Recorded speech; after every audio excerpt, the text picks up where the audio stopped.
जन्म नाही पुन्हा।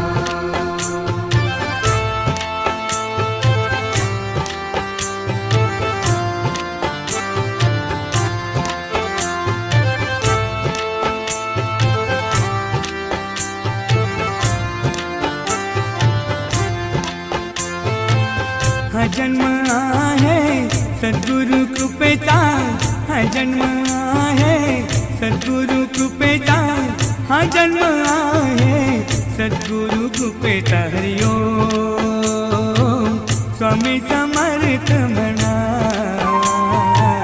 हा जन्म